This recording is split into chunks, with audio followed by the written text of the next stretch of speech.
Dobrý deň, vážení cukroví priatelia. Zápasy skupín Slovensko-Českého Masters 2016 sú rozbehnuté v plnom prúde. My sme tu dneska na to, aby sme vylosovali skupiny do 8 finále, to znamená 16 najlepších hráčov, ktorí postupia zo skupín a stretnú sa v play-off. Spolu so mnou je tu Lucia a Paty. Prejdeme rovno k žrebovaniu. Takže budeme ťahať eventuálnych víťazov skupín proti druhých zo skupiny. Číslo 6, víťaz skupiny F, Křenek alebo Burdel, proti číslu 16, to znamená druhý zo skupiny H, Tomáš Kejla.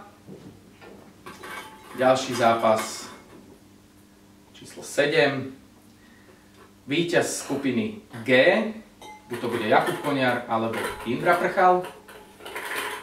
Ten zápas sa momentálne hrá proti číslu 11, to znamená druhý v skupine C, buď to bude Peter Varga, alebo to bude Danko Hult, tam zápasy opäť ešte prebiehajú. Číslo 3, to znamená víťaz skupiny C, Danko Hult alebo Peter Varga. Číslo 10 má druhý zo skupiny B, Boris Tetšev.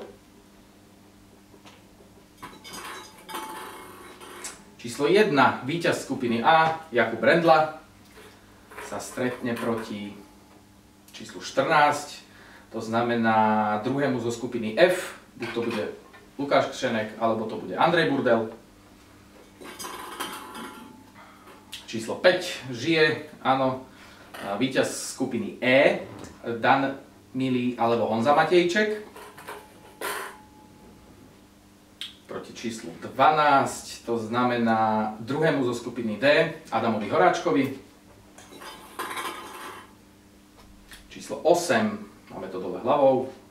Prvý v skupine H, Danko Branieš, sa stretne proti číslu 13.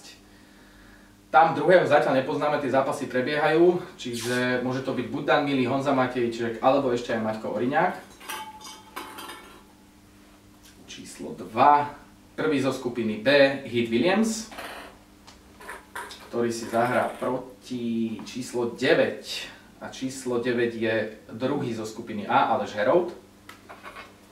A už len úplne na záver číslo 4, to znamená víťaz skupiny D, Jirka Kubiš, proti číslu 15, druhému zo skupiny G, Indra Prchal alebo Martin Forman. Takže dvojice máme vylosované, všetkým prajeme rovný strh, vysoký nábeh a peknú hru.